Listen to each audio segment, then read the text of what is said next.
कभी ना कभी क्रश की आंखों में अपने लिए प्यार पढ़ने की कोशिश जरूर की होगी, लेकिन क्या अपनी आंखों में खुद के लिए प्यार पढ़ा है? हेलो एवरीवन, मैं आ गई हूँ सुख स्टॉक्स का एक और आंखें खोलने वाला एपिसोड लेकर, जो शुरू होता है किताबें खोलने से। एक शब्द है स्वाध्याय। इसको अगर बीच में से तोड़ दें तो इसके दो मतलब निकलते हैं। पहला स्वयं और दूसरा अध्ययन, यानी खुद को पढ़ना। बोले तो सेल्फ की स्टडी। ये सोच रहे हो कि मैं सब क्यों बता रही हूँ? क्योंकि पतंजलि जी ने अष्टांग योग की नियम पाठ में बताया है। हम फिटनेस की बात करते हैं तो सबसे पहले बॉडी दिखती है, उसमें झांकते हुए एब्स, ट्राइसेप्स, बाइसेप्स दिखते हैं। फिर थोड़ा ध्यान हम अपनी मेंटल हेल्थ पर भी देते हैं। बस हम नहीं सोचते तो अपनी सोल के बारे में, अपनी इनर स्ट्रेंथ के बारे में। स्पिरिचुअल प्रैक्टिसेस हमारी सोल का खाना भी हैं और उसके असली गोल तक पहुंचने का रास्ता भी।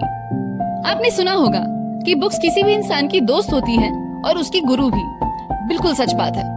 जब स्पिरिचुअल गाइड की बात हो और उसमें गीता का नाम ना है, ऐसा तो हो ही नहीं सकता।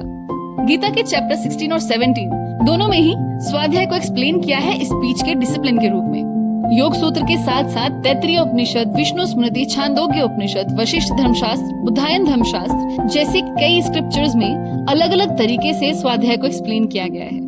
किसी ने कहा ये अपनी सोल की स्टडी है, किसी ने बताया मन और वाणी का डिसिप्लिन, तो किसी ने कहा अपने भूतकाल और भविष्य को जानने का तरीका।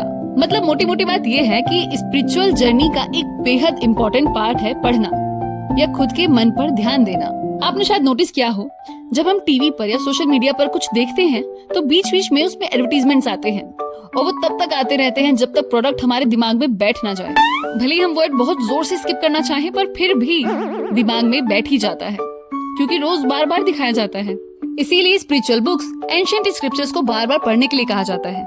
जब हम किसी चीज को रोज थोड़ा थोड़ा पढ़ते हैं, उसके ऊपर सोचते हैं, उसे अपने माइंड में एक स्पेस देते हैं, तो वो हमारे वॉलंटरी और इनवॉलंटरी एक्शंस पर भी असर डालता है।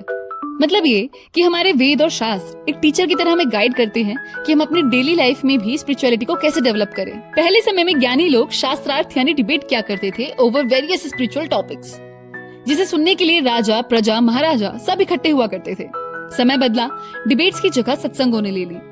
वहाँ तक भी सब बढ़िया चल रहा था, लोग सीख रहे थे, खुद को जान रहे थे।